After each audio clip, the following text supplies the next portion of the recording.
Бүгүн парламенттеги көпчүлүк коалициянын чукул отуруму болду. Депутаттар коронавирус илдетине байланыштуу өлкөдөгү абалды талкуулашты. Бул жолугушууда Бир Бол фракциясынын лидери Алтынбек Сулайманов да өз пикирин айтты. Эл өкүлү COVID-19 илдетинин өлкөгө кириши менен кылмыштуулук көбөйөт деген оюн айткан. Россия менен Америкада мына паника башталганда мен бир эмеден окуп калдым. Оружиялар, патрондор, ушундай нерселер көп сатылыптыр статистикада. Эмне үчүн? Значит, алар охотага даярданган жок да, самооборонага даярданып атат. Эртең оор күн келатат бүт дүйнөдө. Бүт ачарчылык болуп, кыйынчылык болуп, тартыштык болсо, преступность күчөйт. Бардыгы элге көчөгө чыгат, магазиндерди тонойт, эмне кылат? Ушуга кетип атат. Ушуга бүт жагына биз даяр болушубуз керек. Ушунун үстүнөн иштешиңиздер керек. Ички иштер министрлиги мындай пикирлер эл арасында дүрбөлөңдү жаратаарын билдирди.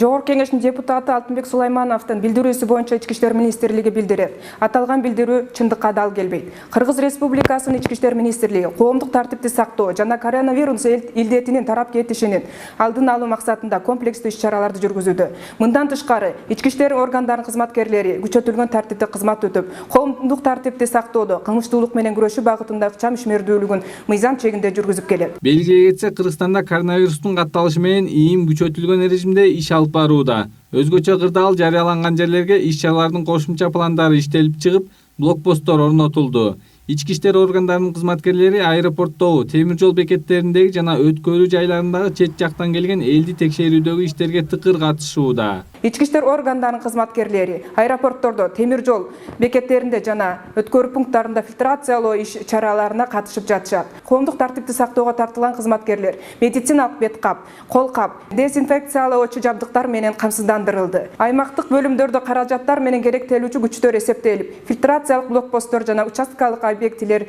аныкталып, такталды. Саясат талдоочу Игорь Шестаковдун айтымында мындай кыйын учурда депутаттар эл менен бирге болушу керек. Ал эми бүгүнкү Алтынбек Сулаймановдун билдирүүсү сыяктуу иштер өлкөдө кошумча дүрбөлөңгө жол ачышы мүмкүн. Чтобы помогли медикам, правоохранительным органам. Депутаттар таасирдүү саясатчы катары биринчиден ар кандай иштерди алдын ала алышат. Экинчиден элди тынчтандыруусу керек. Бул эң негизги нерсе. Ал эми башаламандык болсо ар кандай жаман ойлуу адамдардын абалдан пайдаланып, өзүнүн пайдасына колдонуп коюшу мүмкүн. Биз муну 2005-жылдын 24-мартында жана 2010-жылдын 7-апрелинде көргөнбүз. Ошол апрель-март айларында чындыгында кайсы бир тараптар өз пайдасына колдонуп кетишкен. Бирок ошол саясий абал менен бүгүнкү күндөгү пандемиянын айырмасы бар. Пандемия тескерисинче элди бириктириш керек. Башкача айтканда биз бул учурду жеңүү үчүн биригишибиз керек. Эксперт Орозбек Молдалиевдин айтымында парламент трибунасынан мындай билдирүү жасоо туура эмес.